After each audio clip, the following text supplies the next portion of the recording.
Chapter 1. The Quiet Bloom. In a small, weathered town cradled by emerald hills and whispering trees, life unfolded at a pace slow enough to hear the heartbeat of the earth itself. The town, named Ellsborough, seemed like an unassuming, on a forgotten map, its cobbled streets kissed by the morning sun and blanketed in the quiet solitude of moonlit nights. Yet, hidden within its folds, the seeds of something extraordinary began to stir, like a flower preparing to bloom in a secret garden. The story began in the spring, when the world donned a tender green and the air carried the faint promise of warmth. Clara Vance, a woman who carried her solitude like a shawl draped over her shoulders, lived in a modest cottage near the edge of town. Her days were measured in soft rhythms. The rise of the sun over the hills, the whisper of leaves against her window, the steady brush of her pen against paper as she wrote letters no one would ever read. She was a keeper of small, fragile joys.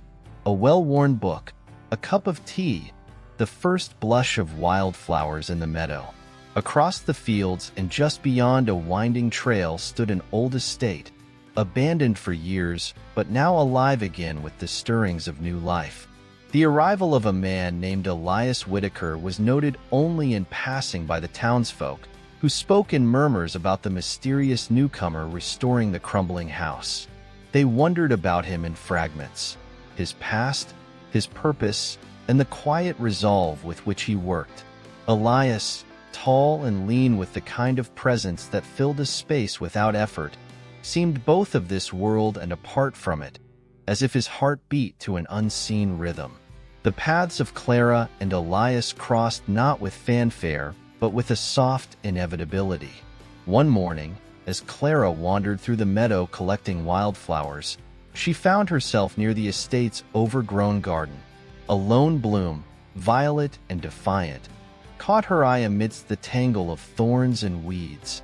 She paused, her fingers brushing the petals, marveling at its tenacity in a place forgotten by time. Elias, from a distance, noticed her. He stood in the shadow of the house, hands dusted with earth from hours spent reclaiming the garden from ruin. He didn't call out to her. There was no need. The sight of Clara among the wildflowers was etched into his mind like a stroke of sunlight piercing through the clouds. Clara returned to her cottage with the flower pressed between the pages of a notebook, unaware of the gaze that lingered on her retreating figure. The days stretched into weeks, and spring unfurled itself in earnest. Clara often found herself wandering closer to the estate, drawn by the quiet transformation taking place. The once forsaken garden began to breathe again, its paths cleared, its borders trimmed, its soil turned and seeded. She watched from a distance, her curiosity growing with each passing day. Elias worked tirelessly, his hands shaping the earth into something that resembled hope. The garden, for him, was more than a project. It was a sanctuary, a place where the scars of his past could be buried beneath layers of fresh soil and new life. The rhythm of his labor mirrored the rhythm of Clara's thoughts, both seeking, in their own ways, a quiet bloom amidst the chaos of their inner worlds. Though they had not spoken a word to one another, an unspoken connection began to form. It was in the way Clara lingered at the edge of the meadow, her presence like a soft whisper carried on the wind. It was in the way Elias worked with an extra tenderness when he noticed her watching, though he never acknowledged her directly. The garden, once a place of neglect, became a bridge between them. Clara began leaving small offerings, a handful of wildflowers, a sprig of lavender, a smooth pebble, at the edge of the garden. Elias, in turn, left the blooms she had admired untouched, allowing them to thrive as if he knew they were meant for her eyes alone. Spring turned to summer, and the garden flourished under Elias's care. Clara's heart, too, began to unfurl, the layers of her solitude peeling back ever so slightly. She would sit at her window in the evenings, her gaze drifting toward the estate where the lights glowed softly through the trees. The bloom in Clara's notebook, dried and pressed, served as a quiet reminder of a moment she couldn't name but knew was important. And in the soil of the old estate, something fragile yet unyielding began to grow, its roots intertwining with the lives of two souls who had yet to realize they were no longer alone. Chapter 2. A Symphony of Shadows. Summer arrived in Ellsborough with a soft, golden warmth, casting the fields and hills in hues of honey and amber. The town, though small and often forgotten by the world, seemed to bask in its own quiet beauty, the days stretching long and slow. Clara Vance found herself lingering outdoors more than usual, her hands busy collecting the fragile gifts of the season: wild roses, stems of Queen Anne's lace, and the occasional feather left behind by passing swallows. Yet her footsteps, as if guided by an invisible thread, continued to lead her toward the old estate. The garden, once overrun with weeds and neglect, now stood as a testament to transformation. Paths were cleared, beds were arranged in gentle symmetry, and colors spilled over the grounds in a riot of blooms. It was as though the garden had exhaled, releasing years of silence into the sunlit air. Elias Whitaker's work had been meticulous. Clara often watched from her perch in the meadow, her gaze drawn to the way he moved, deliberate and steady, his hands shaping the earth with a kind of reverence. He reminded her of a painter, though his canvas was soil and his palette, the greens and golds of a living landscape. But summer, for all its brightness, also carried shadows. Clara's mind was a labyrinth of memories, some tender and others sharp-edged. On quiet nights, she would sit by the open window of her cottage, the cool breeze stirring her thoughts. She had lived alone for so long that solitude felt like an old friend, though it was often a companion she wished to leave behind. Elias, too, bore shadows, though they clung to him in ways less visible. The garden had become his refuge, its silence offering a balm to wounds he never spoke of. Each seed he planted, each flower he nurtured, seemed an act of redemption, though for what, only he knew. The shadows of his past lingered in the corners of the estate, in the creak of the floorboards and the scent of dust that rose from forgotten rooms. One evening, as the sun dipped low on the horizon, Clara ventured closer to the garden than she had before. She carried with her a small, woven basket filled with herbs from her own garden, mint, thyme, and a sprig of rosemary tied with twine. It was a quiet offering, one she left at the edge of the garden, her heart fluttering with a nervous energy she didn't fully understand. Elias discovered the basket the following morning, its contents glistening with dew. He paused, his hands hovering over the herbs as though they might disappear if touched. Something about the gesture, a gift without expectation, stirred him in ways he couldn't name. He carried the basket into the kitchen of the old house, placing it on the counter where the morning light filtered through the window. The herbs filled the air with their earthy aroma, grounding him in the present moment. From that day, Clara's visits to the meadow became more purposeful. She began leaving other small tokens: a sprig of lavender, a carefully arranged bundle of wildflowers, a smooth stone from the riverbed polished to a soft sheen. Each offering was a whisper, a quiet acknowledgement of the connection that was forming between them, even though no words had been exchanged. Elias, in turn, found himself waiting for these gifts, though he would never admit it, even to himself. He began to leave his own offerings in response. A single bloom carefully placed where he knew Clara would find it, a patch of newly turned soil inviting her to plant something of her own. Their gestures spoke in a language neither had learned, but both seemed to understand instinctively. As the garden grew, so too did their unspoken bond. The estate, once a place of decay, became a sanctuary not only for Elias but for Clara as well. She began to feel a pull toward the garden, as though its roots were entwined with her own. The turning point came one late afternoon when Clara, overcome by the beauty of the garden, stepped beyond the invisible boundary she had always respected. She wandered along its paths, her fingers brushing against the petals of roses and daisies, the air thick with the scent of jasmine. She felt a strange sense of belonging, as if the garden had been waiting for her all along. Elias watched from a distance, his heart tightening at the sight of her among the blooms. He had never invited her into the garden, but he had always hoped she would come. Clara knelt by a patch of lilies, her hand resting on the soil. She stayed there for a long time, her thoughts as tangled as the roots beneath her feet. When she finally rose to leave, she noticed a single sunflower standing tall amidst the others, its face turned toward the setting sun. It seemed a quiet symbol of hope, a reminder that even in the darkest of places, something could still reach for the light. As she walked away, the shadows of the evening stretched long across the meadow, but within the garden, something new had begun to take root. Chapter 3. Beneath the Everlasting Stars. The stars above Ellsborough had always seemed closer than in other places, their light sharp and unyielding against the velvet of the night sky. They had watched over the town for centuries, bearing silent witness to its joys and sorrows, its beginnings and endings. On these summer nights, their presence was a quiet comfort, a reminder that some things were eternal, even when the world felt fragile and fleeting. For Clara Vance, the stars were both a solace and a provocation. She often found herself gazing at them from her bedroom window, their stillness both grounding and unsettling. They reminded her of the vastness of the universe, of the smallness of her own existence, and of the questions she never dared to ask aloud.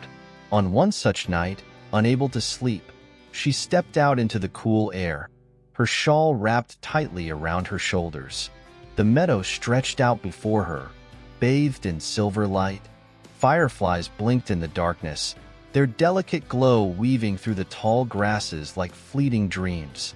Clara wandered toward the estate, her feet moving as though drawn by an unseen force. The garden looked different under the stars, its colors muted, but its beauty undiminished. Shadows danced among the blooms, and the air was thick with the mingling scents of lavender and jasmine. She paused at the edge of the garden, her heart swelling with an ache she couldn't name. It was as if the garden held all the unspoken parts of her, the pieces of herself she had long buried. Meanwhile, Elias Whitaker sat on the stone steps of the estate's veranda, his gaze lifted to the same sky. The stars had always been his companions, their distant light a reminder that there was still something beyond the weight of his past.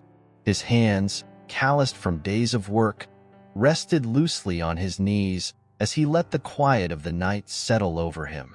Elias's mind often wandered in these moments, tracing the paths that had led him here. The estate, once a crumbling relic of another time, had become his anchor. Its restoration was more than a task. It was a way of stitching himself back together, piece by piece. The garden, in particular, had taken on a life of its own, a place where he could lose himself in the rhythm of growth and renewal. He hadn't noticed Clara at first, her figure blending into the shadows at the garden's edge. But as his eyes adjusted to the darkness, he saw her there, standing still as if afraid to disturb the night. Her presence was not a surprise. He had sensed her watching him many times before, but seeing her here, now, stirred something within him. Clara stepped into the garden, her movements tentative but purposeful. She wandered along the pathways, her fingers brushing lightly against the flowers, the leaves, the cool stone of the garden's border. She felt like an intruder, and yet somehow like she belonged, as though the garden had been waiting for her all along. Elias remained on the veranda, watching her in silence. He didn't move, didn't call out to her. This was her moment, her communion with the space they had both come to cherish. Clara knelt by the sunflower she had noticed days before, its face now turned toward the stars. She reached out, her fingers lightly tracing the edge of its petals. The flower stood tall and unyielding, a testament to resilience, and for a moment, she felt a kinship with it. Time passed unnoticed. The stars continued their slow dance across the sky, their light shifting ever so slightly as the hours stretched on. Clara eventually rose, her steps carrying her to the center of the garden, where a small stone bench sat half-hidden by climbing roses. She sat down, folding her hands in her lap, her gaze fixed on the heavens. Elias rose from the steps and moved toward the edge of the veranda, his presence still cloaked in the shadows. He watched her for a moment longer before retreating into the house, leaving her alone with the stars. Clara stayed until the first light of dawn began to bleed into the sky, softening the edges of the night. The garden, now bathed in a pale golden glow, seemed to breathe with her, its leaves trembling in the gentle morning breeze. As she stood to leave, she noticed something she hadn't seen before. A patch of freshly turned soil near the bench, its edges neatly shaped. It was as though an invitation had been left for her, a space waiting to be filled. She smiled softly to herself, a quiet resolve blooming in her chest. When Clara returned to her cottage, she carried with her a small packet of seeds, her steps lighter than they had been in years. The garden had given her something she hadn't realized she was searching for: reason to plant, to tend, to grow. And beneath the everlasting stars, the first seeds of something greater had begun to take root. Chapter 4. When the rain lingers too long. Autumn arrived in Ellsborough with a hushed solemnity, as if the season itself feared disturbing the delicate peace that blanketed the town. The emerald hills softened into shades of amber and russet, the leaves falling in slow spirals to the earth, their quiet descent mirrored in the hearts of those who watched. The rains began not with thunder or fanfare, but with a gentle, persistent rhythm, a soft drumming that seemed to weave itself into the fabric of life. For Clara Vance, the rain was a companion, though not always a welcome one. She sat by her cottage window, watching droplets slide down the glass, their paths merging and splitting in patterns that felt almost alive. The meadow, once golden and vibrant, was now a sea of muted greens and browns, its edges blurred by the mist that clung to the earth. Her hands rested on the notebook in her lap, its pages filled with fragments of thoughts, sketches of the garden, and lists of seeds she planned to plant when the weather allowed. Yet she found herself staring out the window more often than writing, her mind tracing the contours of the estate and the figure of Elias Whitaker, who seemed as much a part of the garden as the flowers themselves. Elias worked in the rain, undeterred by the dampness that soaked through his clothes and turned the soil to mud. The garden, now well tended and thriving, demanded constant care, its needs growing as its beauty expanded. He moved through the space with a quiet determination, his boots leaving deep prints in the softened earth. Clara's visits to the garden had become less frequent since the rain began, though she still ventured close enough to see its transformation. She had planted her seeds in the patch of soil Elias had prepared, marking the spot with a simple stone she had painted with a swirling design. Each day, she checked for signs of growth, her heart quickening at the sight of even the smallest green shoots breaking through the surface. The rain, however, seemed unrelenting, its presence a weight that pressed against the edges of Clara's mind. She had always found solace in the natural world, but the persistent grayness of the skies began to seep into her thoughts, casting a shadow over the quiet hope she had nurtured. One particularly heavy afternoon, Clara pulled on her boots and shawl, the rain beating on the fabric as she stepped outside. The air was thick and cool, carrying the scent of wet earth and fallen leaves. She walked with purpose, her steps squelching against the sodden ground as she made her way to the garden. The sight that greeted her was both beautiful and bittersweet. The flowers, though battered by the rain, stood resilient, their colors muted but still vibrant against the gray backdrop. The pathways glistened with water, the stones slick and reflective like pieces of the sky scattered on the ground. Clara knelt by her patch of seedlings, brushing aside the wet leaves that had fallen across the soil.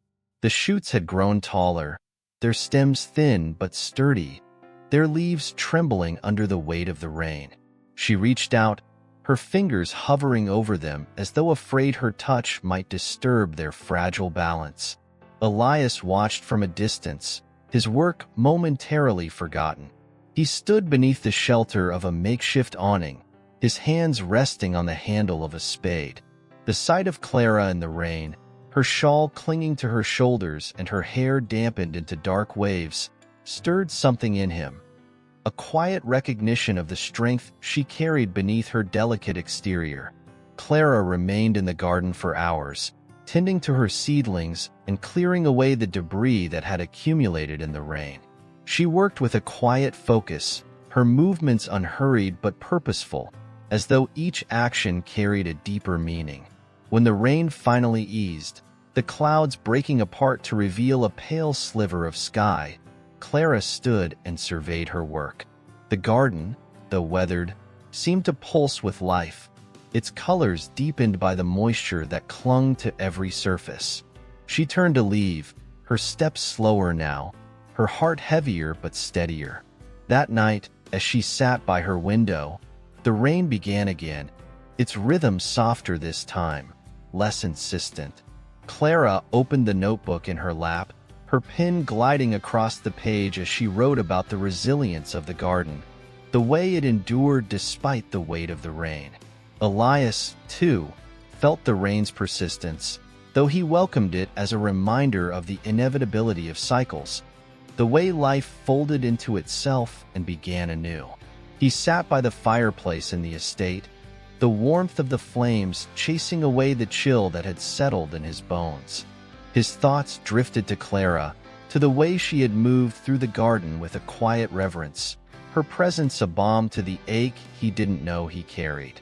Outside, the rain lingered, its rhythm weaving through the night like a thread binding their stories together. Beneath its gentle weight, the garden grew, its roots deepening, its flowers reaching ever upward. And within the hearts of Clara and Elias, something unseen yet unyielding began to take shape, a fragile but undeniable hope waiting to bloom. Chapter 5. Whispers through the veil of time. The rain had finally receded, leaving Ellsborough cloaked in a glistening stillness. The air felt sharper now, its edges softened by the faint warmth of sunlight filtering through the thinning clouds. Puddles dotted the cobblestone streets, their surfaces mirroring the sky above, while the garden bore the aftereffects of the storm with a quiet dignity.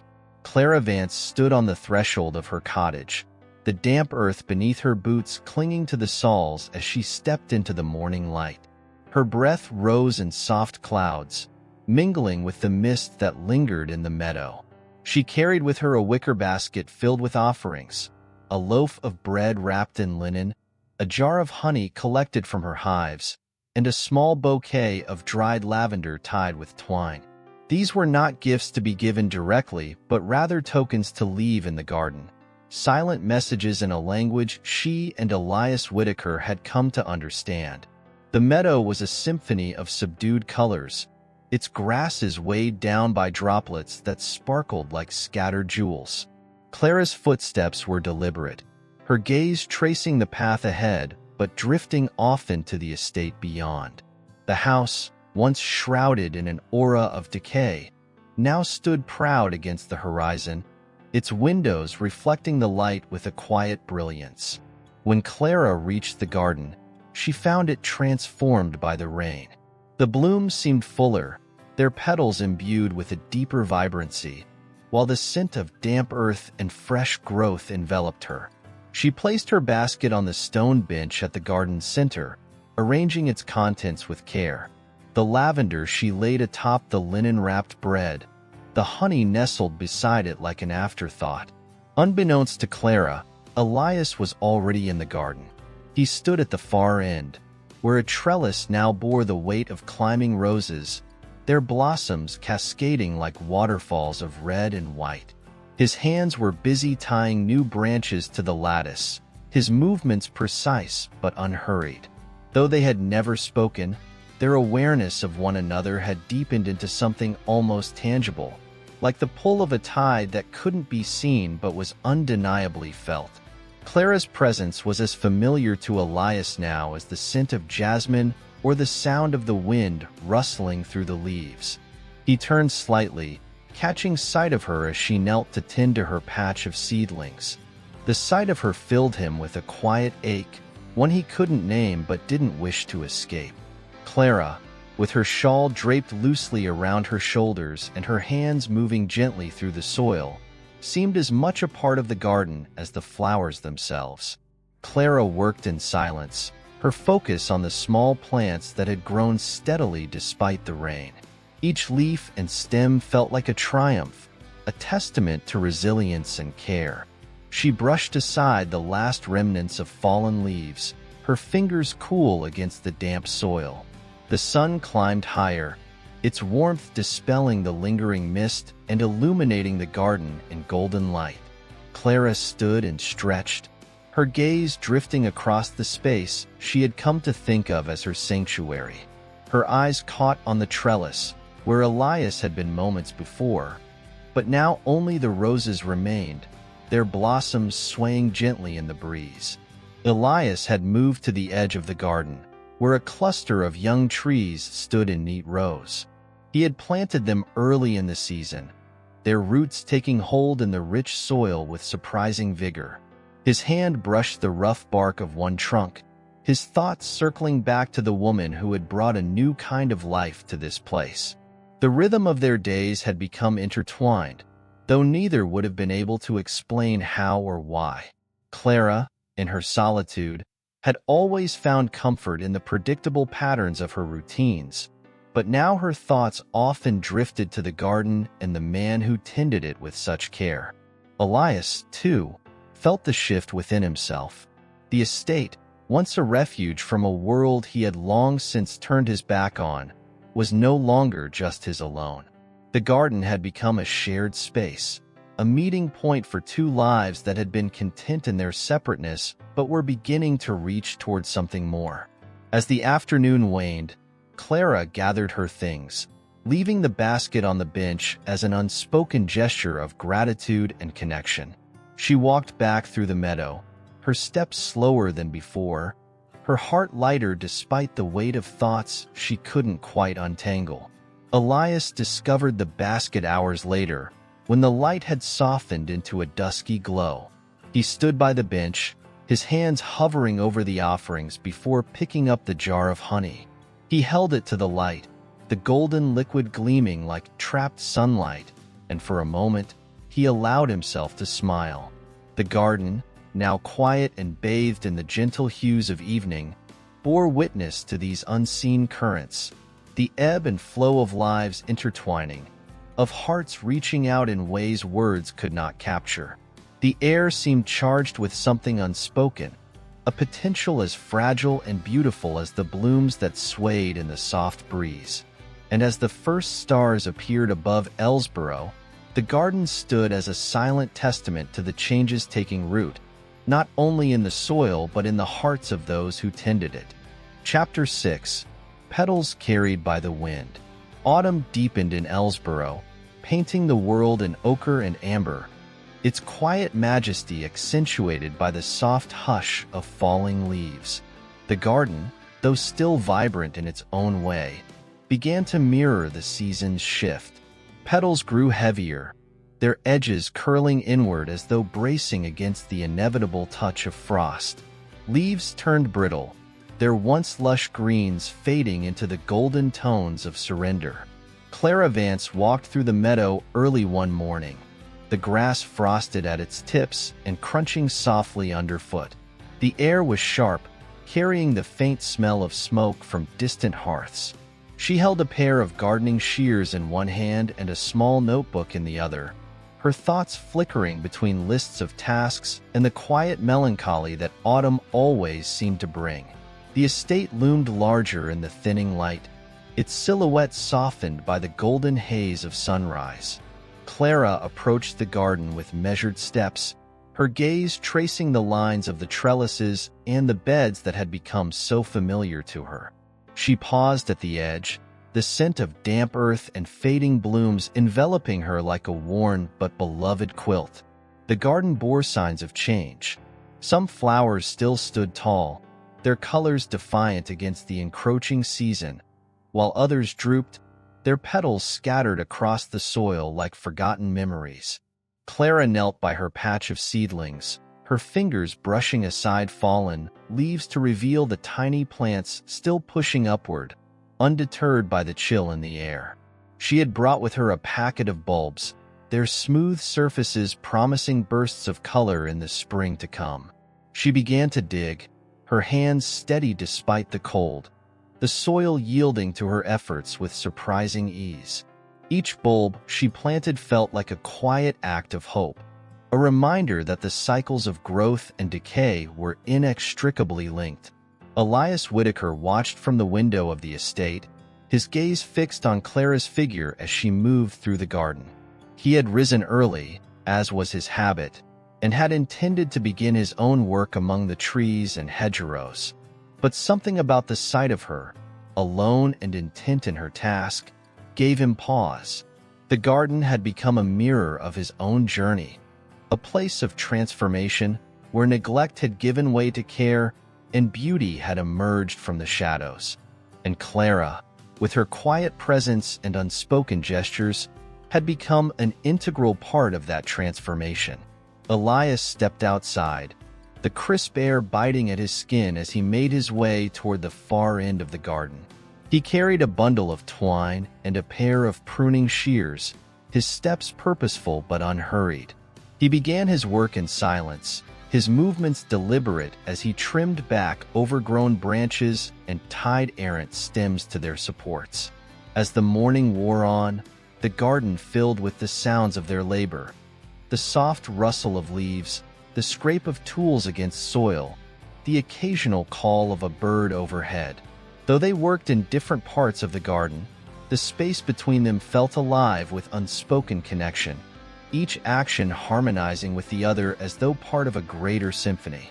Clara's thoughts wandered as she worked, her mind drifting to the rhythms of the garden and the man who had breathed life back into it. She had come to admire the way Elias moved through the space, his presence steady and grounding, his touch gentle yet purposeful. Though they had never exchanged words, his actions spoke volumes, each small gesture carrying an intimacy that both comforted and unsettled her. By midday, the sun had risen higher, its warmth cutting through the chill. Clara removed her shawl, draping it over a nearby bench as she straightened to survey her work. The garden looked different now, tidier, more prepared for the season's inevitable shift. She felt a quiet satisfaction in her efforts, though a lingering ache reminded her of the impermanence of it all. Elias, too, paused in his work, his gaze drifting toward Clara. He noticed the way she wiped her hands on her apron, her movements slow and deliberate, as if reluctant to leave the sanctuary of the garden. He turned his attention back to the trellis he had been repairing, his hands steady but his thoughts unsettled. As the afternoon waned, Clara gathered her tools and made her way toward the edge of the garden. She paused near the stone bench, her eyes catching on the basket she had left days before. It was empty now, save for the lavender, which had been carefully arranged atop the linen. A small detail, but one that filled her with an inexplicable warmth. Elias lingered in the garden long after Clara had gone, his steps carrying him to the spot where she had planted the bulbs. He knelt by the freshly turned soil, his fingers tracing the faint outlines of her work. He imagined the bursts of color that would emerge in the spring, their brightness a testament to the care she had poured into this space. The garden, though quiet now, seemed to hum with an energy that neither Clara nor Elias could name. It was a place of endings and beginnings, of decay and renewal, its cycles mirroring their own unspoken journeys. As the last light of day faded into dusk, Elias stood and brushed the soil from his hands. The garden stretched before him, its beauty both fragile and enduring, a reminder that even in the face of change, something could still bloom. And in the quiet spaces between the falling leaves and the turning soil, the seeds of something deeper continued to take root, waiting for the right moment to reveal themselves. Chapter 7. Echoes of a Distant Heartbeat. The first frost arrived overnight, descending on Ellsborough like a painter's brushstroke, touching the fields, rooftops, and gardens with a crystalline shimmer. The world seemed to hold its breath, suspended in a delicate stillness. Clara Vance awoke to find her cottage window pane glazed with ice, the patterns intricate as lace. She traced them absently with her fingertips, her thoughts already drifting to the garden. The meadow was transformed, its grasses brittle underfoot, each blade encased in a fragile shell of ice. Clara wrapped herself tightly in her heaviest cloak, her breath clouding the air as she walked the familiar path toward the estate. The chill nipped at her cheeks, turning them rosy, and the hem of her dress brushed against frost-laden wildflowers, their colors muted beneath the frost's white veneer. The garden was a masterpiece of frozen beauty. Every leaf and stem glittered in the pale morning light. The flowers bowed under the weight of their icy adornments. Clara stopped at the edge of the stone path, her heart caught between admiration and sorrow. The frost, though beautiful, was a reminder of the season's relentless march, its quiet claim on all that thrived. Her steps were slow and deliberate as she moved deeper into the garden. She carried with her a small trowel and a bundle of burlap, tools of preservation against the encroaching cold. The patch of seedlings she had tended so carefully was now hidden beneath a thin layer of frost. Clara knelt beside them, her breath warming the soil as she worked to gently cover the plants, her hands moving with a tenderness that spoke of her growing attachment to this place. Elias Whitaker had risen before dawn, as was his custom, and had already begun his work among the orchard trees. The frost had turned the fruit-bearing branches into sculptures, their bare limbs sparkling as though dusted with stars. He moved with precision, cutting away dead wood and binding the younger trunks with protective coverings. His hands were red from the cold, but he ignored the sting, his focus unwavering. When his work in the orchard was done, Elias turned his attention to the garden. He approached from the opposite side, his boots crunching softly on the frozen ground. He paused when he saw Clara, her figure framed by the rising sun, her head bowed as she worked.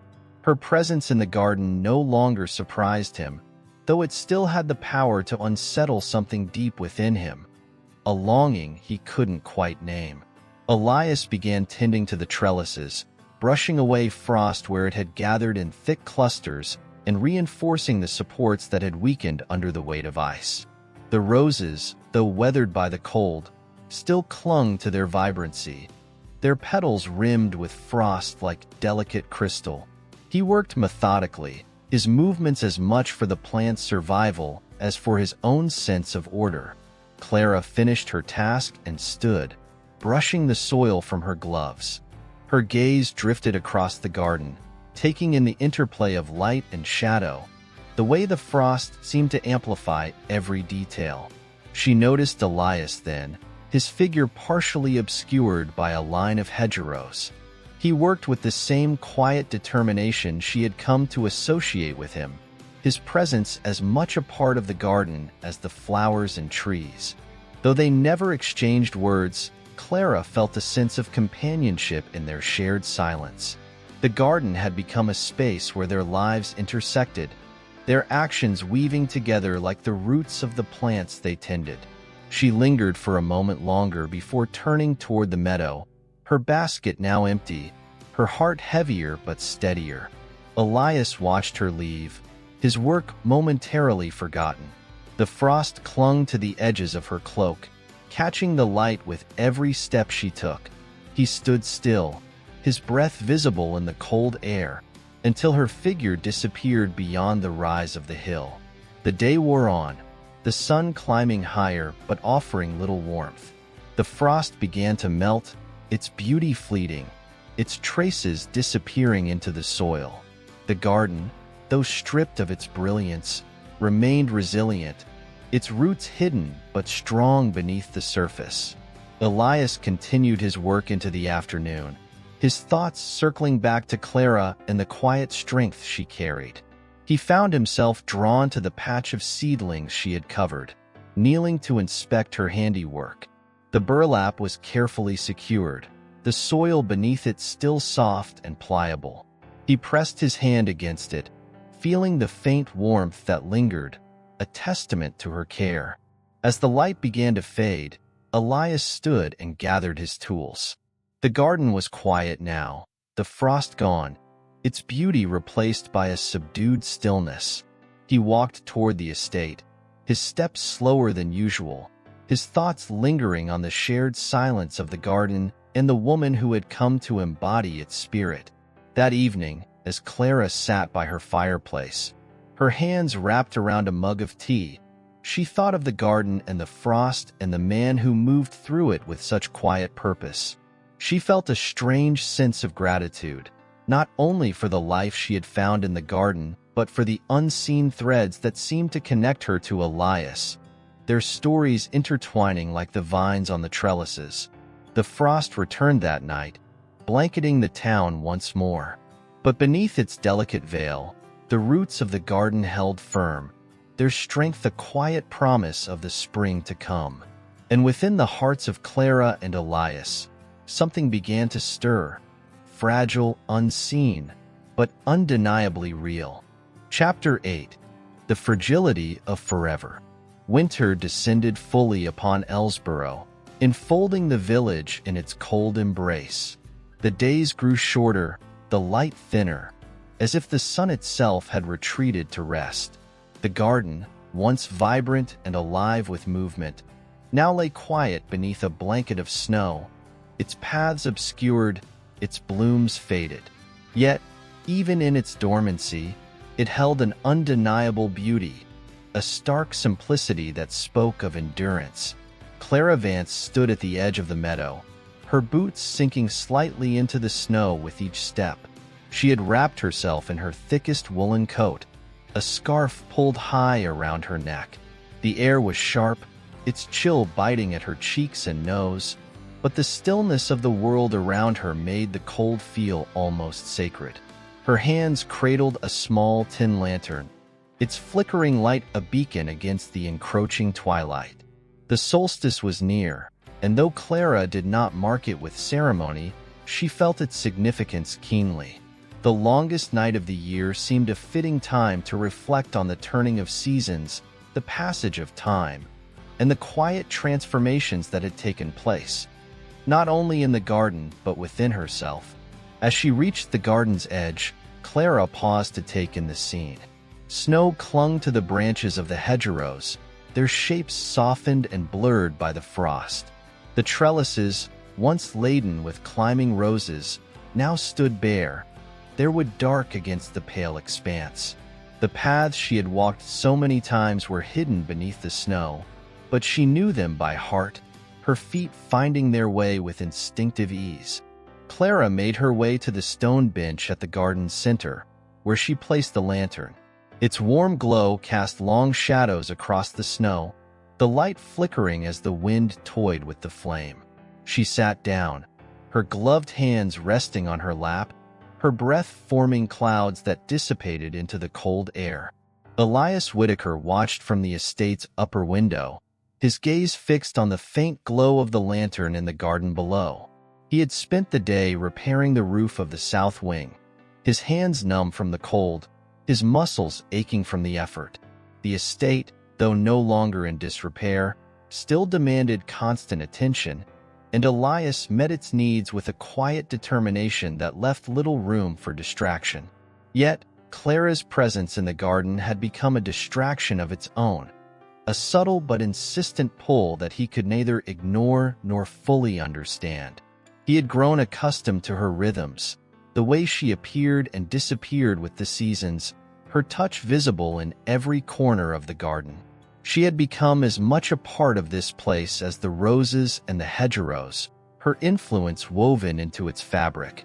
Elias descended the stairs, his footsteps echoing softly in the quiet halls. He pulled on his coat and stepped outside, the cold seizing him immediately but failing to deter him.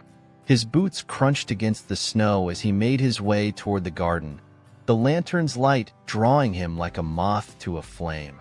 Clara remained seated, her gaze fixed on the distant horizon where the last light of day lingered in a narrow band of gold. The silence around her was profound, broken only by the occasional rustle of the wind through the bare branches.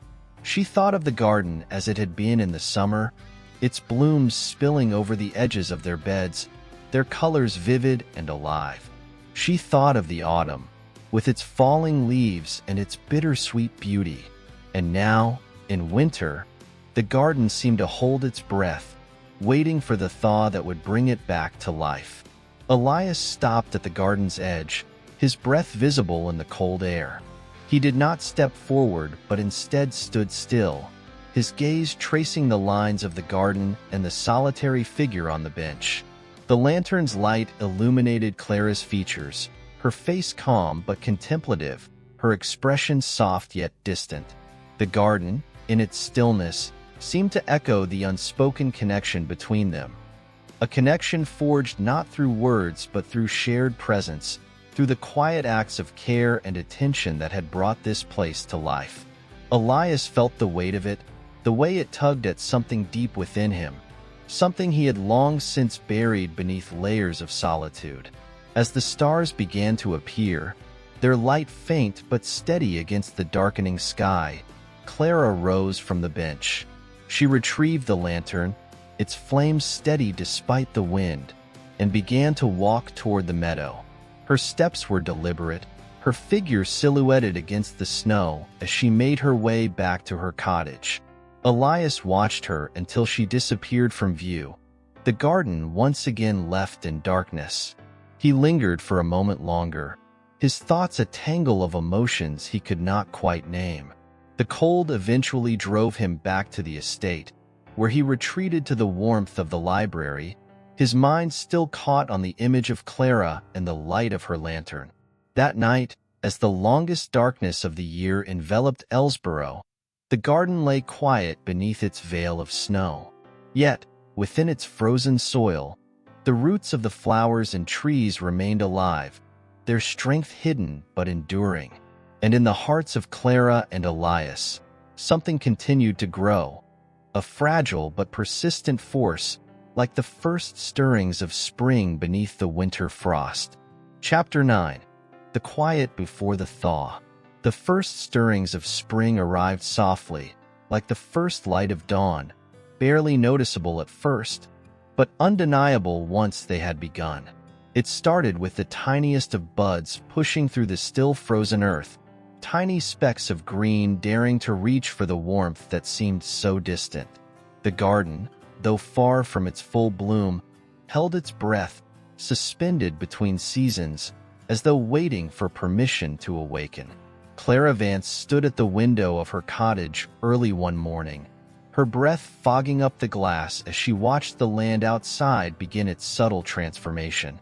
The light was different now, warmer, and though the chill of winter lingered in the air, there was an unmistakable promise in the breeze, a whisper that something new was stirring, just beneath the surface. She wrapped herself in a shawl and stepped outside, the earth still hard beneath her boots but softer now, the snow receding as the ground slowly began to thaw. The garden, once again, seemed to be holding its breath. Clara walked slowly through the paths she had once tended so diligently, her gaze resting on the remnants of the winter frost, now melting into small puddles. In the quiet, the sound of water running beneath the surface seemed louder, as though the earth itself was beginning to stir. There were small signs of life emerging. Tiny crocus buds, their purple and white petals pushing upward through the earth, the delicate green of early shoots unfurling. Clara knelt by one of the crocus clusters, her fingers brushing gently over the delicate petals, her heart swelling with the fragile beauty of it. She knew that these early blooms were delicate, that they could easily be lost to a sudden frost or a lingering cold snap. Yet, there was something in their quiet defiance that filled her with hope. The garden, in this early spring phase, was a tapestry of contrasts. There were patches of snow still clinging stubbornly to the shade of the hedgerows, while others were bathed in sunlight, their soil soft and yielding. The trees, their branches still bare, seemed to reach toward the sky, longing for the warmth that would bring new growth. And among the remnants of the winter, there were small, unexpected bursts of life. The early green of grasses, the first nodding daffodils, and the quiet optimism of buds. Elias Whitaker had spent the morning in the orchard, walking among the young trees and surveying the damage from the winter. He had already pruned the weaker branches, the ones that had not withstood the harsh winds, and now he was focused on the new growth that had begun to show itself. There was something deeply satisfying in the work, an order to it that mirrored the rhythms of his own life. But as he walked through the orchard, his thoughts inevitably returned to the garden, to Clara, to the way she had begun to fill the spaces between him and his world. Like the crocus buds pushing through the frozen ground, quiet but insistent. He made his way toward the back of the estate, to the garden where she had spent so many hours last year. The stone paths were still visible beneath patches of snow, and though the flowers were not yet in bloom, the signs of life were unmistakable. He paused at the trellis where the roses had climbed the previous summer, their vines bare but still strong. He thought of Clara, kneeling at the garden's edge, her fingers brushing the soil with the same care she had shown the plants last year. Elias had watched her many times, though she had never noticed. There was a quiet beauty in the way she moved through the garden, the way her hands seemed to know what to do, as though she was speaking a language only the earth understood. He could never put words to what he felt, but it was undeniable. The way her presence in this space had changed it, and perhaps, unknowingly, changed him. The day stretched on, the light softening as the sun dipped lower in the sky. The air, once cold and brittle, now held a hint of warmth, a promise of what was to come. Clara continued her walk through the garden, pausing occasionally to kneel and inspect the early signs of life. Her hands now gentle as they brushed away the remnants of the winter. She was lost in the rhythms of the garden, in the quiet work of uncovering and nourishing, when she heard it, a sound so faint that it took her a moment to place it. It was the faintest crunch of boots on snow, a sound that did not belong to the wind or the rustling of branches. She turned, her heart skipping a beat, to find Elias standing at the far end of the garden. He was not close enough to speak to, and they did not share the kind of words that could bridge the distance between them. But there, in the fading light of the day, there was something about his stillness, his quiet observation, that seemed to draw her in. For a long moment, they stood there, silent and distant, yet somehow connected in a way that neither could name. Clara watched him for a moment longer before turning her gaze back to the garden. She could feel his presence as clearly as the thawing earth beneath her feet, a steady, grounding force that brought with it both comfort and uncertainty. The evening settled in, the air growing cooler again as the sun disappeared completely behind the hills. Clara made her way back to the cottage, the faintest trace of a smile playing at her lips. She did not know what the future held, nor what the season would bring, but for the first time in a long while, she felt a sense of peace, an assurance that, like the garden, she, too, was beginning to awaken from the long sleep of winter. As Elias made his way back to the estate, His thoughts turned inward, to the garden and to Clara and to the quiet, persistent stirrings of something deeper that had begun to grow within him. The world, it seemed, was on the cusp of something new, something that had begun long before either of them had fully understood it. And like the first blooms of spring, it was fragile, uncertain, but filled with the undeniable promise of what was to come. Chapter 10. In the ashes, a spark. The days between winter's retreat and spring's arrival passed in a slow, rhythmic dance. The snow melted, but not all at once. It lingered in shadowed corners, a pale reminder of the cold that had ruled the land for so long. Each day, more of the earth was revealed, but even as the ground softened and warmed, the world still seemed to move with caution, as though reluctant to fully embrace the change. Clara Vance had spent much of those days in the garden, kneeling among the earth, coaxing life from the soil, brushing away the last remnants of frost from the tender shoots. The work brought her a quiet sense of peace, the dirt between her fingers grounding her, reminding her of the steady pulse of life that beat beneath the surface. Yet, despite the beauty she worked to nurture, there was something within her that remained unsettled, an unspoken tension that lingered in the air. It had been weeks since Elias had stood at the edge of the garden, a silent presence in the distance. Clara had felt the weight of his gaze then, but since that moment, he had not returned. She had seen him only from afar, his figure moving through the orchard, walking the estate's grounds, but always at a distance. Their shared silence, once so comfortable, had begun to feel like a chasm between them, a space that neither seemed able to cross. The garden, in its slow unfolding, had become a mirror of her own heart, lush with potential but still bound by the quiet weight of something that remained unspoken. She found herself thinking of Elias more often than she cared to admit. His presence, though fleeting, had a way of marking the spaces between her thoughts. The way he moved with such quiet intent, the way he seemed to belong to the land as much as the trees and flowers. But it was the silence that unsettled her, the silence that stretched between them like an unspoken truth neither dared acknowledge. Elias Whitaker had retreated deeper into the rhythms of the estate, his focus on the work that never seemed to end. Each task was an anchor, a way of keeping himself tethered to something tangible, something that did not shift like the tides of his own heart. Yet even in the midst of his work, he could not ignore the way Clara had begun to inhabit his thoughts, the way her presence in the garden had left an imprint on him that he could neither explain nor erase. He saw her most mornings as he made his way to the orchard, her figure visible in the distance, moving among the plants, her hands gentle but purposeful as they worked the earth. There was something in the way she moved, something that seemed both fragile and resilient at the same time.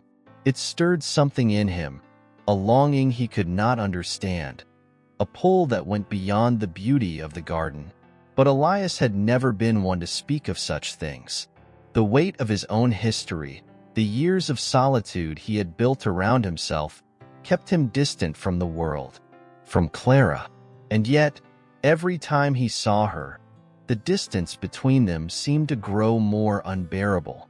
The morning after a soft rain, Clara found herself at the garden's edge, her boots sinking into the softened soil. She stood there for a long moment, her hands clasped together, her gaze lingering on the trellises that had once held such promise. The roses, though they had been cut back in preparation for the new season, still held the faintest trace of their former beauty.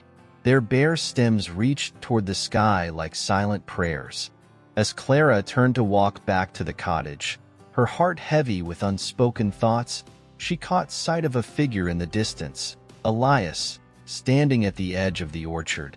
He was watching her, though not in the way he had before, when his gaze had been filled with purpose. This time, there was something different in the way he stood, as though he, too, was caught between something that had been and something that might be.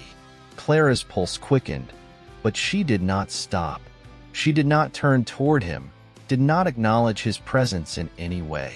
Instead, she walked back toward the warmth of her cottage, her steps slow, deliberate, as though moving through water. The silence that hung between them seemed to press against her chest, a weight she could not shake. Elias remained in the orchard long after she had disappeared from view. His hands were still, resting at his sides as he looked toward the garden, toward her. The air was thick with the promise of change, yet the weight of the silence between them remained unchanged.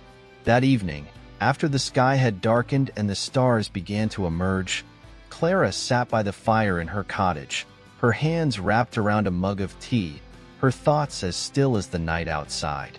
The warmth of the fire did little to soothe the unsettled feeling within her. She could feel the distance between herself and Elias growing, widening into something she could not cross. She thought of the garden, of the way it had bloomed with such hope the year before. It had been a place of connection then, where each plant, each flower, had felt like a conversation between them. But now, it seemed as if the garden was retreating as much as she was, its growth stunted, its potential unfulfilled. Elias, too, felt the weight of it. He had retreated into the quiet of his study, where the hearth crackled softly, its flames offering little warmth against the chill of his thoughts. He knew he could not stay here forever, building walls around himself and the world outside. He had known that for a long time. But the moment of reckoning, of stepping across the divide, remained just out of reach. The silence between them was becoming a presence, one that neither could ignore. And with it came the weight of all that had gone unsaid, the feelings that had been left to grow in the shadows, unspoken but undeniable.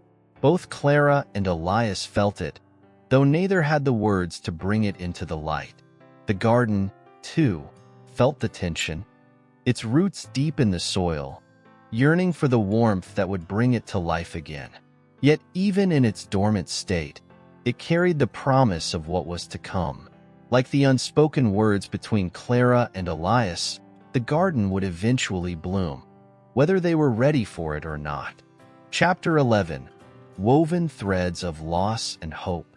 Spring was stubborn, hesitating as it unfolded across Ellsborough, as though the earth itself had grown wary of the warmth it had once eagerly embraced. The soil, though softening, still clung to the last remnants of winter's chill. The buds that had appeared so boldly now seemed tentative, uncertain. Some bloomed too early, their petals fragile and exposed, while others remained hidden beneath the earth, their growth slow and cautious, as if afraid of being caught in the last grip of frost.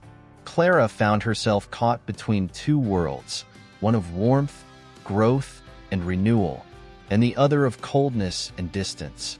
She spent long hours in the garden, pulling weeds, clearing the remnants of the previous season, and coaxing life from the earth.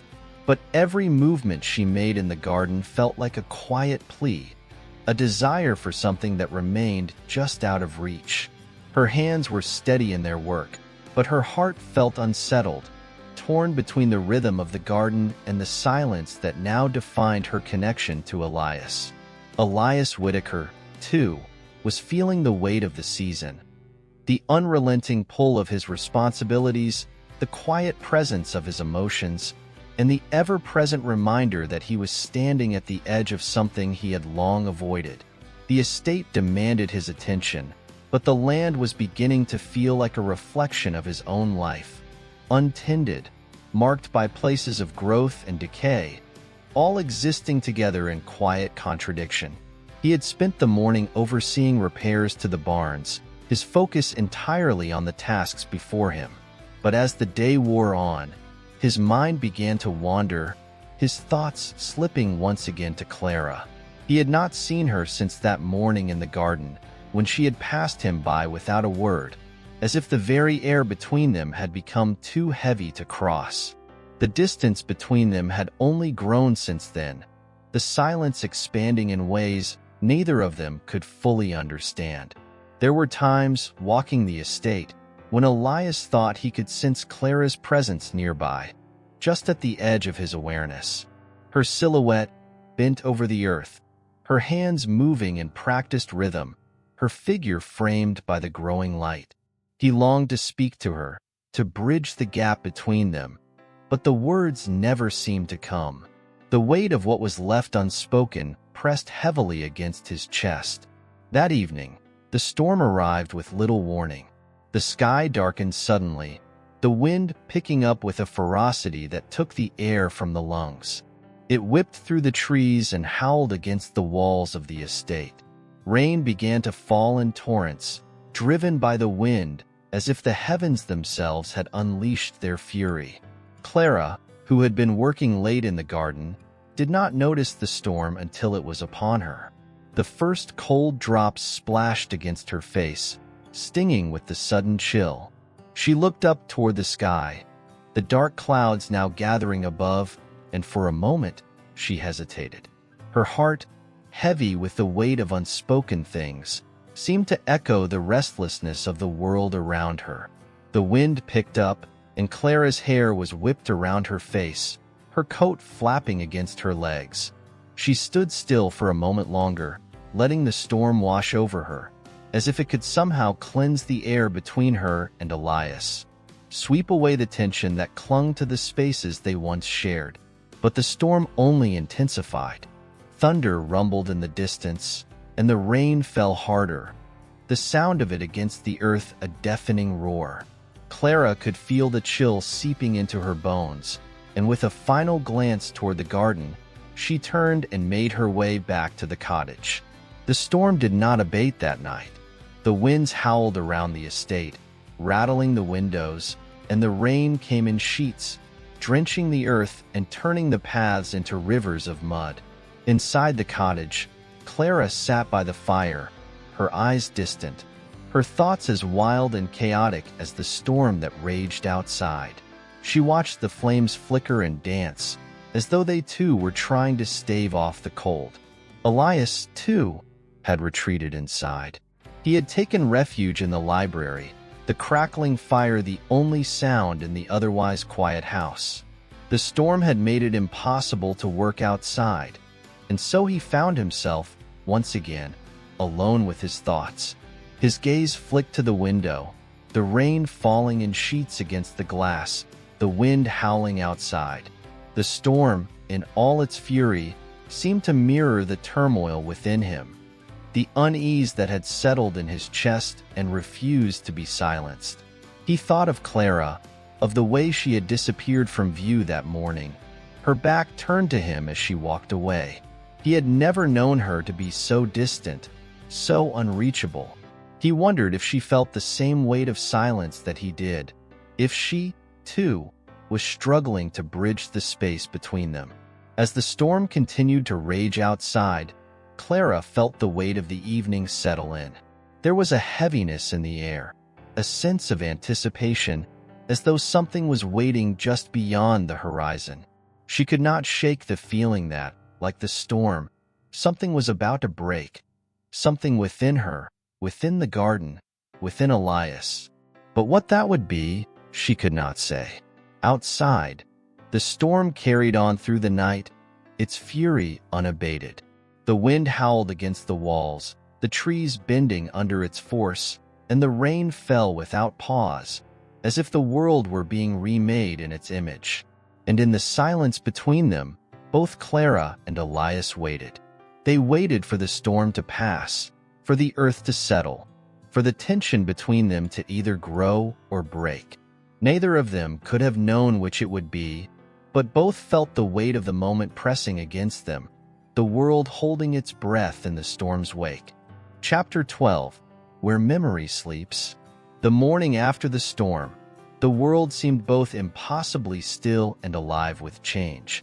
The rain had washed the land clean, leaving behind a softened earth, the kind that yielded underfoot with each step, as though it were waking from a long, heavy sleep. The sky, no longer dark with storm clouds, now wore a soft shade of gray, the air fresh and sharp, the the lingering scent of rain mingling with the earthy smells of the garden and the woods beyond. Clara awoke early, the sound of rain still whispering against the roof of her cottage, though now softer, more distant. She pulled on her boots and stepped out into the garden, her movements slow, as if the quiet of the morning demanded reverence.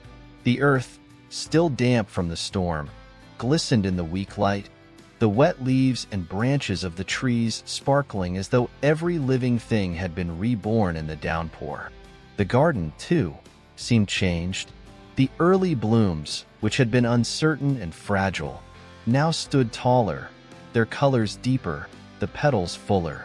The earth beneath her feet seemed more alive, more awake, as though it had absorbed something in the storm, something that Clara herself could not quite name.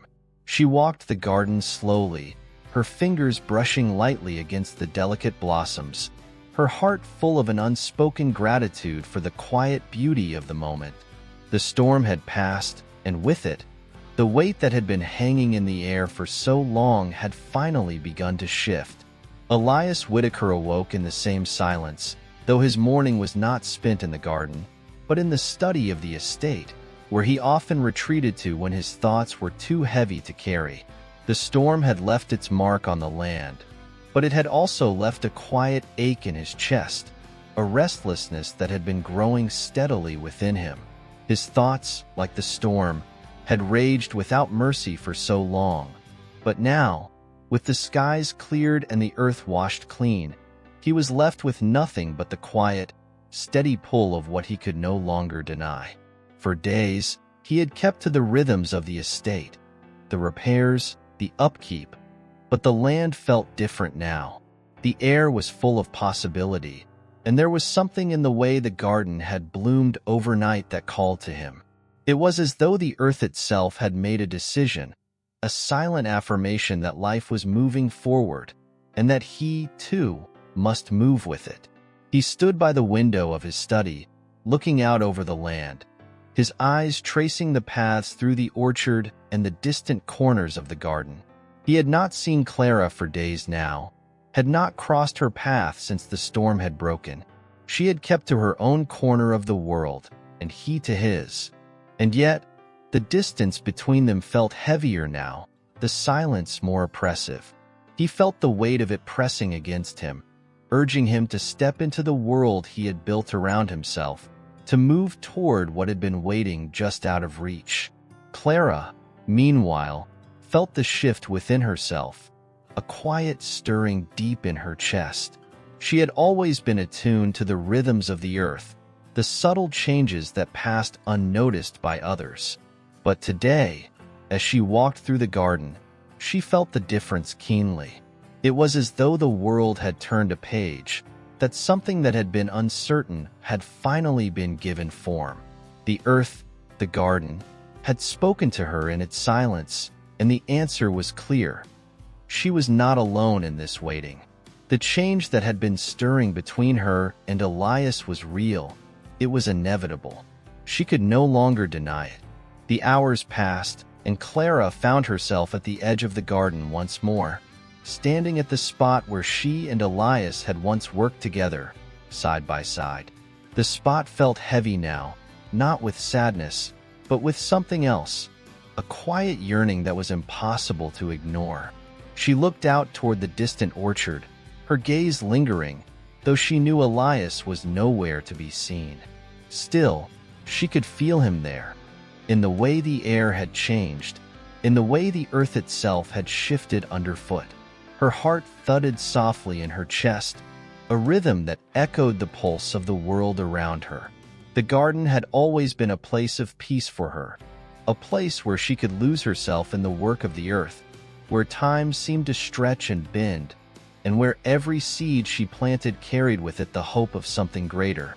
But now, it felt different. The garden, the land, had become a mirror of her own emotions, a reflection of all that she could no longer hold back. The day wore on, and still, Clara did not return to the house. She lingered in the garden, her hands busy with the work of tending, but her mind was elsewhere, her thoughts circling, unspoken, yet pressing against her chest. She could no longer avoid what she had known for so long. The storm had passed, but the earth, the garden, and her heart had not been left untouched by it. Something had shifted. Elias, too, found himself standing at the window, watching the garden from the distance. He could not bring himself to go out there, could not bring himself to cross the threshold of his own thoughts. There was a weight to the air, a pressing sense of anticipation, and he was not sure he was ready for it. The distance between himself and Clara had grown so large, so palpable, that he could not see the way back. And yet, as he stood there, looking at the garden, he felt the pull of it, the pull of what had once been between them. It was impossible to ignore now. The earth had shifted, and so, too, had his heart. The question, though, was whether he could step into the space between them, whether he could bear to reach across that silent divide. The evening arrived, soft and still, the air cool but not yet cold.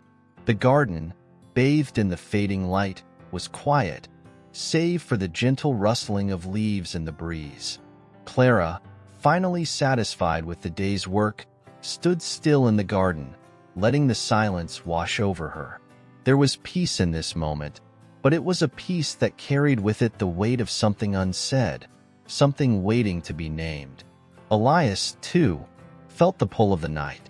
The storm had passed, and though the world had calmed, the quiet that followed was filled with the anticipation of what was to come. The earth had shifted, and now, so too would the world around him. And in that quiet, under the weight of the stars, the first real stirrings of change began to take root. Chapter 13. The Light Between Ruins.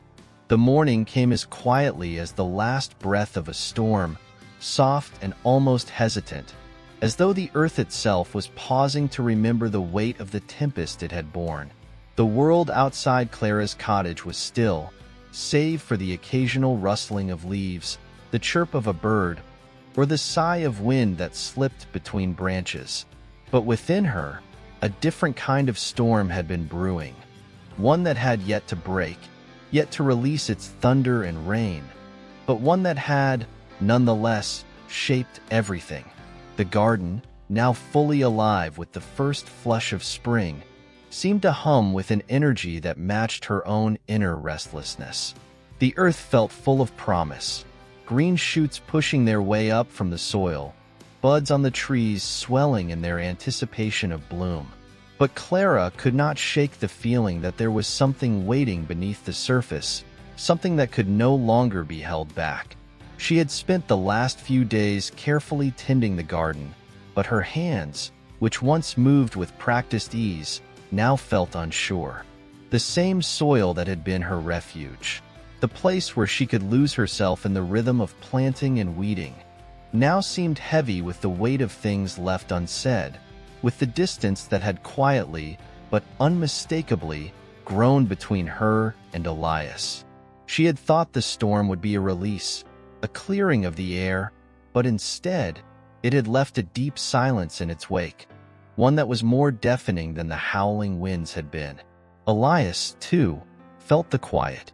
In the days following the storm, he had busied himself with the upkeep of the estate, finding solace in the familiar tasks that required his attention, repairing fences, ensuring the land was ready for the summer. But even in the midst of work, his mind kept wandering, his thoughts returning to the same place. The garden, the silence that stretched between them, the way the world seemed to pause in the face of something neither of them could name. He had not seen Clara for days, not truly. He had glimpsed her once, walking through the garden in the early morning mist, her figure small and solitary against the vast expanse of the land. But he had turned away, retreating back into the quiet of the estate, unwilling or perhaps unable to step into the space that had formed between them. The tension was palpable, a heavy, suffocating air that neither of them could escape. The silence, so deeply ingrained between them, had grown like the ivy on the old stone walls of the estate, slow, relentless, and impossible to ignore. But what had once been a silence born of distance had now transformed into something else, something that seemed to pulse with an unspoken urgency. Elias found himself standing again in the study, staring out the window, his eyes scanning the horizon but seeing nothing. His thoughts were clouded, swirling, and he could not shake the sense that time was slipping away from him, that the longer he delayed, the further the distance between him and Clara would stretch until it was too late to close the gap. Yet still, he did nothing. The estate felt larger somehow, the spaces between rooms, between people, growing wider as he remained inside the walls he had built for himself. He could no longer tell if he was avoiding Clara, or if he was avoiding the truth that had been quietly pressing at the edges of his consciousness for so long. The land outside was still, waiting for something to happen, but Elias could not yet bring himself to step into the space of that waiting. He did not know what the world would look like after the storm, after everything had shifted, after the silence had settled. Clara, too, did not know what was coming, only that the stillness of the garden and the air outside felt as though it were holding its breath. It was as though nature itself had fallen into a kind of truce, an uneasy calm before something inevitable, something that would change everything. She had never been one for confrontation, for speaking the things that weighed on her, but now the silence between herself and Elias felt unbearable. There had been too many days like this, too many moments where the words hung in the air and no one dared to speak them. And yet, Clara knew that the silence would not last forever. There would come a time when something would have to give, when she could no longer pretend that the distance between them didn't hurt. She felt it in her bones, the way the earth had shifted, the way the garden had bloomed with a kind of silent urgency.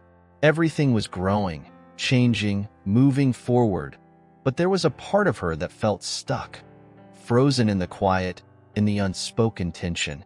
The wind began to pick up again, though it was a gentle breeze this time, teasing the leaves and sending ripples across the surface of the garden's small pond.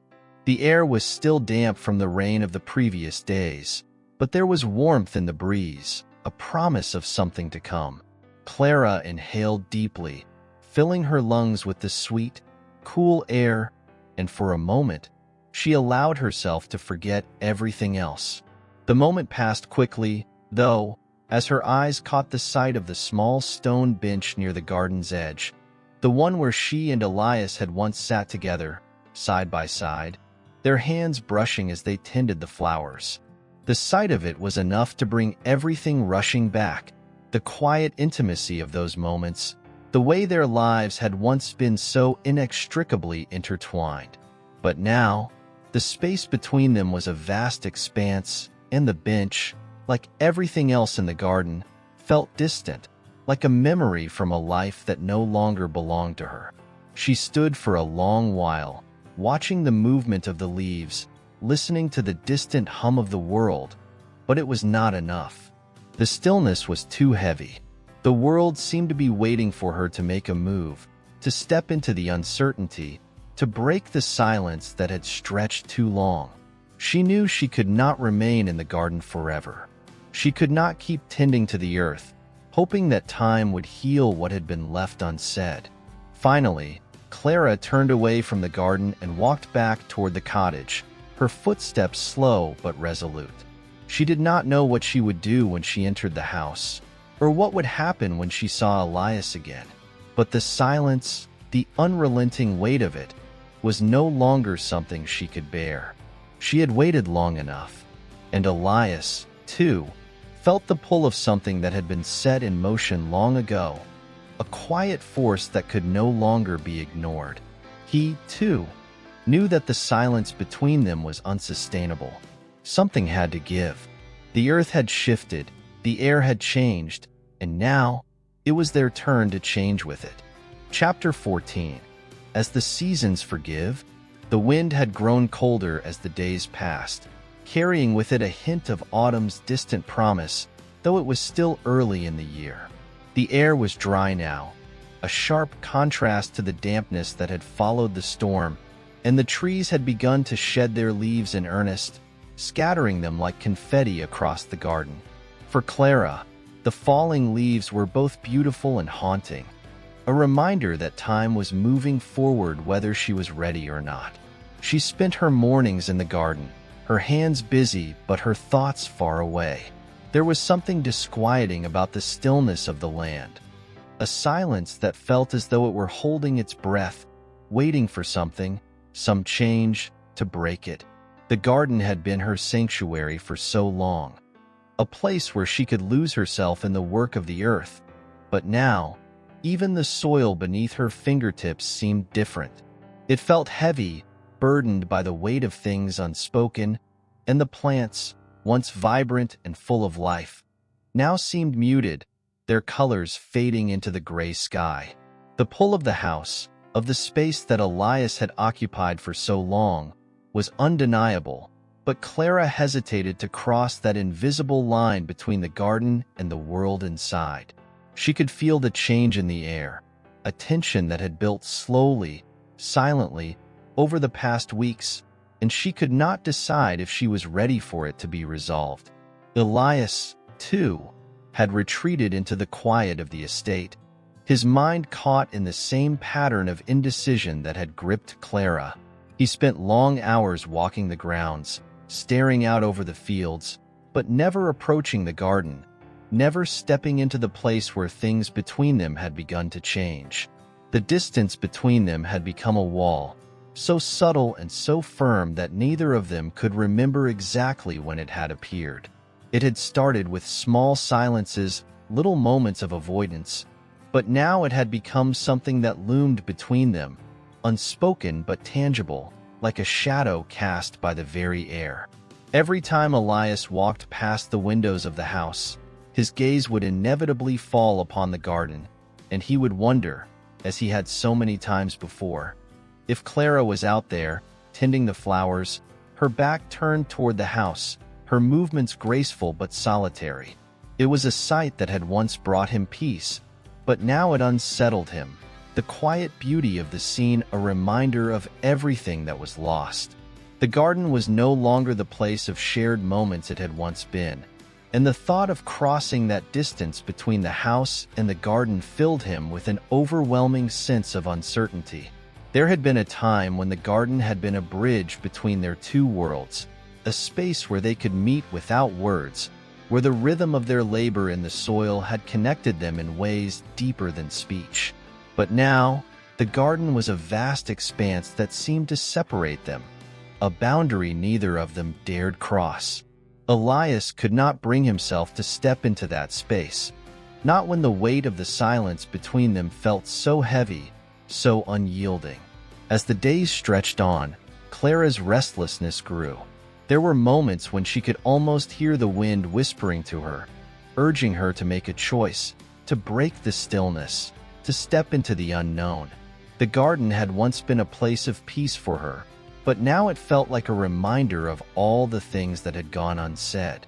She longed for the clarity of purpose she had once found in tending the earth, but the ground beneath her feet no longer felt solid. There was an emptiness in her chest, a yearning that she could not ignore. One afternoon, as she moved through the rows of flowers, her fingers brushing against the delicate petals, Clara found herself thinking of the past, of the early days when Elias had first arrived at the estate. Back then, the garden had felt like a shared dream, a place where they could build something together, where the work of the earth was both grounding and connecting. But now, the garden seemed distant, as if it were a memory from another life.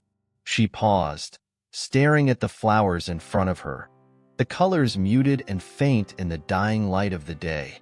The wind stirred around her, rustling the leaves in the trees, carrying with it a deep, aching longing, the same kind of longing she had been carrying for weeks now.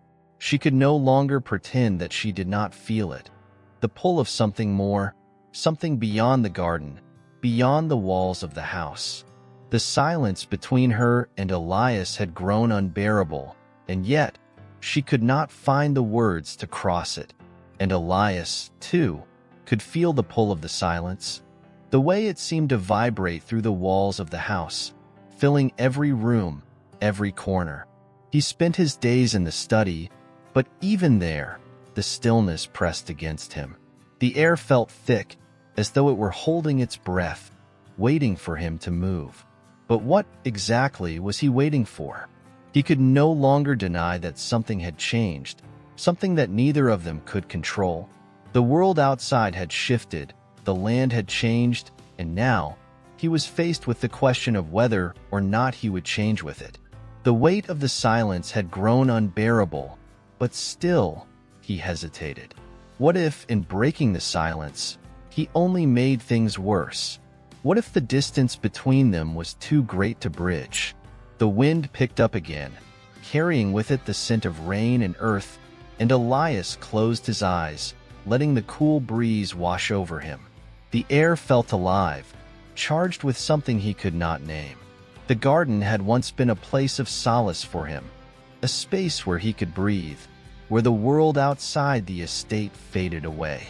But now, even the garden felt foreign to him, a place he had not entered in days, a place where the distance between himself and Clara had become a chasm. The days passed in a quiet, unrelenting rhythm, and yet, neither of them could ignore the feeling that something was about to change, something that would force them to confront the silence they had been avoiding for so long. The wind, though cold, was full of promise, of new beginnings, of the first stirrings of something yet to come. And the garden, though it had once been a place of peace, now felt like a place of waiting, as though it were holding its breath, waiting for something to break the stillness. The question remained, though, who would move first? Would it be Clara, stepping forward into the unknown? Or would it be Elias, finally crossing the threshold of the house and into the garden, into the space that had once been shared between them? The wind, like the world around them, did not answer, but it carried with it the promise that something, sooner or later, would change. The stillness could not last forever. Chapter 15. Requiem of a Love Undone. The days seemed to blur together, like watercolors bleeding into one another, soft and indistinct, until it was hard to tell where one ended and the next began.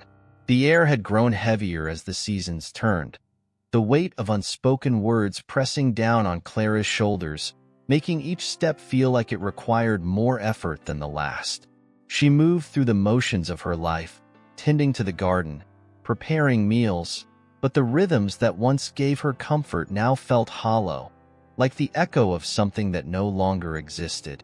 The garden, with its quiet beauty and stillness, seemed to mirror the quiet that had settled in her heart.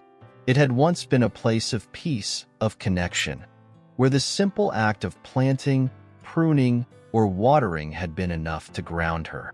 But now, each time she stepped into the garden, it felt like stepping into a dream that was slipping away, no matter how hard she tried to hold on.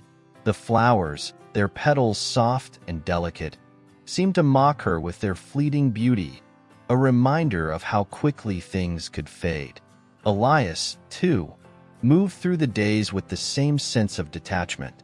The estate, which had once felt full of life, now seemed vast and empty, each room a hollow echo of the past. He wandered the halls, his footsteps quiet on the worn wood floors, his mind constantly drifting back to the same place. The garden, the space between them, the unbearable silence that had stretched on far too long. He could feel it in his chest, this ache that seemed to deepen with every passing day. But still, he could not bring himself to cross the threshold. The weight of his own uncertainty held him back, a constant, invisible force that tethered him to the past, to the man he had once been, when the garden had been a shared dream, a place of comfort and connection. Neither of them knew exactly when it had happened, when the distance between them had become so great, so insurmountable. But they both felt it now, like the space between two stars, so vast that no light could ever hope to reach across it. It was a distance of silence, of things unsaid, of moments passed by without acknowledgement, until there was nothing left but the cold, unyielding expanse between them. The weather, too, seemed to reflect the mood in the house. The days had grown longer, the light stretching further into the evenings, but there was a stillness in the air that was almost oppressive. The sky, once clear and bright, was now a muted gray, as though the heavens themselves had given up trying to break through the cloud cover. It was a kind of waiting, an in-between place where nothing could move forward until something had changed. One evening, as the sun began to dip below the horizon, painting the sky in soft shades of pink and lavender, Clara found herself standing at the edge of the garden once again, her eyes tracing the outline of the trees, the curve of the pond that reflected the muted sky above. The air was cooler now, a breeze stirring the leaves of the trees, but it did nothing to ease the tightness in her chest. She had been waiting, it seemed, for so long, hoping that something would shift, that the world would somehow, in some quiet way, bring them back together. But as the evening wore on, and the shadows stretched longer across the garden, she realized that the change she had been waiting for was not coming. She could not wait any longer for something to happen. The silence between herself and Elias was not going to break on its own. It was not the world that had to change. It was her. She had to step into the unknown, into the place where the future was uncertain, where the silence was deafening. She had to find the courage to break the stillness, to step across the threshold of that vast distance that had grown between them. As the first stars began to appear in the sky, their soft glow a reminder of the world beyond, Clara turned and made her way back to the house. Each step felt heavier than the last, as though the earth itself were reluctant to let her go. But there was no other choice. She had spent too many days lingering in the quiet, caught in the space between what had been and what could be. The moment before dawn was always the darkest, but she could feel the first stirrings of light, a flicker of something new, something possible, just beyond the horizon. Inside the house, the atmosphere was thick with the same quiet tension that had built up over the past weeks. Elias sat by the window, his eyes fixed on the garden, watching as Clara disappeared from view. He had known, in the deepest parts of himself, that this moment was coming. There would come a time when one of them would have to make a move, when the silence would no longer be enough to hold them apart. But knowing that the moment had arrived did nothing to ease the uncertainty that gripped him. He had spent so long trying to avoid the inevitable, so long holding onto the hope that the distance between them would somehow shrink on its own. But now, as the night closed in around him, he understood something he had been unwilling to admit before. They could not keep waiting. The garden, the house, the air between them, all of it would continue to hold its breath until one of them made the first move. It would not be the earth that shifted first, nor the sky that parted. It would be them. The wind outside picked up again, the first hint of rain on the horizon, and Elias stood slowly from his chair, his body heavy with the weight of his thoughts. He could hear the faint rustle of the trees in the distance, the sound of leaves moving in the breeze, and for a brief moment, he allowed himself to imagine a world where things were different, where the distance between him and Clara was not so great, where the silence could be filled with something more than just longing. But as the wind pushed against the windows, the moment passed. Elias knew that the silence between them would not last much longer. The world outside was stirring, and the first drops of rain began to fall, soft at first, then more insistent, as though the earth itself was urging them to move, to speak, to break the stillness that had clung to them for so long. Clara, too, stood in the darkness, her heart racing as she stared out the window, the rain beginning to tap against the glass, as if the heavens themselves were echoing the uncertainty in her chest. She had waited long enough. She could no longer let the world move around her, could no longer let the silence define her. And in that moment, she understood.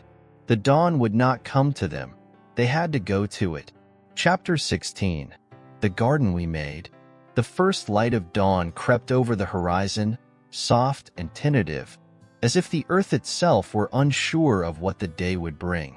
The darkness had not fully retreated, leaving behind shadows that clung to the corners of the garden, the house, and the spaces between. Yet, in the quiet of the early morning, something had shifted. Something in the air, in the silence itself. The stillness, which had once been a barrier, now felt like an invitation, a breath held just long enough before the world exhaled. Clara stood at the window, her hand resting lightly on the cool glass, watching as the first light of day painted the sky in pale shades of gold and rose. The rain had stopped, leaving behind a crispness in the air that seemed to sharpen her senses. She could smell the earth, wet and rich with possibility, and she could hear the faint rustle of leaves, as though the garden itself were awakening from a long slumber. For the first time in what felt like forever, she felt the stirrings of something new inside her, a quiet hope that had been buried beneath layers of silence and fear. It was a moment suspended between the past and the future, the first step into a new day, and yet Clara felt as though she had been standing at this threshold for so long, waiting for something to change. But now, the change was no longer something she could wait for. It was something she had to create. The garden, the house, the world outside. It all seemed to hold its breath, waiting for her to move. She turned away from the window, her footsteps soft on the worn wooden floors of the house. The air inside was still, the silence thick and heavy, but there was a feeling in her chest that she could no longer ignore. It was a quiet certainty, a pull towards something that lay beyond the walls of the house, beyond the garden, beyond everything that had come before. It was the first light of the day, a promise of something yet to come, and it called to her, gently but insistently. Elias, too, felt the change in the air. He had spent the night in restless sleep, turning over in his mind the same thoughts that had occupied him for weeks. The silence between him and Clara had grown unbearable, and yet it had been so familiar, so comfortable, that he had almost forgotten what it felt like to reach beyond it. But now, as he sat in the quiet of his study, watching the sky brighten, he knew that the time had come. He could feel the shift, the subtle but undeniable pressure of the world pressing forward, and he knew that he could not stay in this place any longer. He stood from his desk, his hand lingering for a moment on the back of the chair, as if seeking some final anchor to the world he had known. But there was no longer any comfort in it. The air outside, cool and fresh, seemed to call to him, and he knew that it was time to move. Time to leave behind the hesitation, the fear, the uncertainty, and to step forward into whatever awaited. The house was still, as though holding its breath along with the two of them. The silence had become a presence in the air, thick and heavy, but beneath it, there was something more. Something like a pulse, a steady rhythm that neither of them could ignore. The light of dawn stretched across the floorboards, filling the rooms with a soft, golden glow, and Elias felt it, too. The quiet invitation to move, to step into the unknown, to break the silence that had held them both captive for so long. He moved through the house, his steps purposeful, his mind focused on the place where everything had begun, the garden. It was there that the change would happen, he knew, for it was in the garden that they had shared everything. Their dreams, their love, their doubts, their fears. And now, it was there that they would find a way back to each other. Clara, too, was moving toward the garden.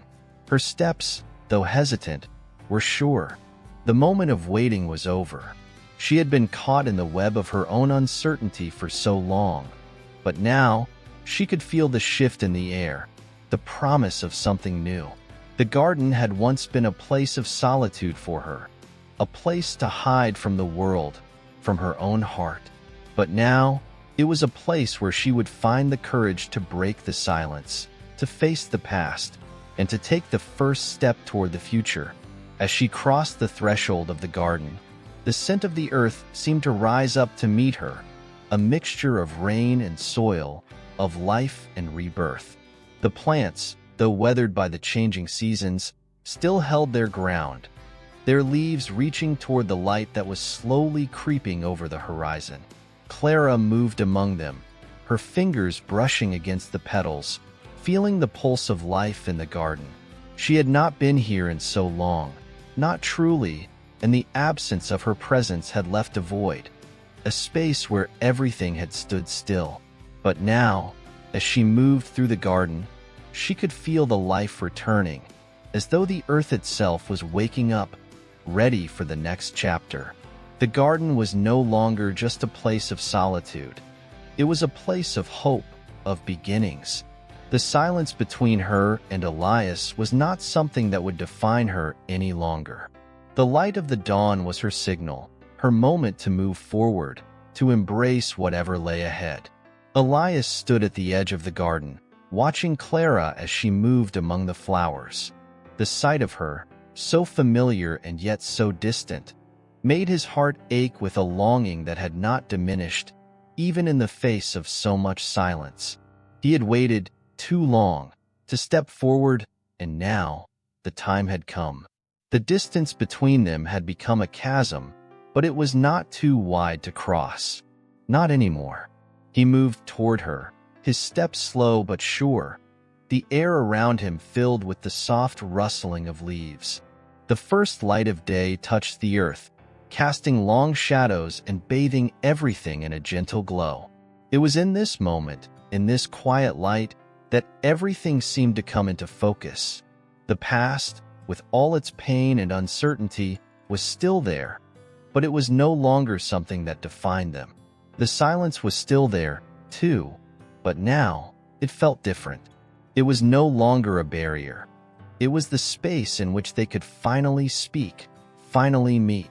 Clara felt his presence before she saw him, the air around her shifting, the familiar weight of his gaze settling on her. The tension between them, built over so many days, seemed to hang in the air, palpable, but in that moment, it no longer felt like a burden. The garden, the light, the world around them seemed to hold its breath, waiting for them to take the next step, together. And so, in the quiet of the garden, under the first light of dawn, they took that step. The silence was not an end. It was the beginning of something new, something that was no longer defined by the past or by the distance between them, but by the promise of what could be, what was already starting to bloom in the garden between them. The dawn had broken. The light was theirs to share.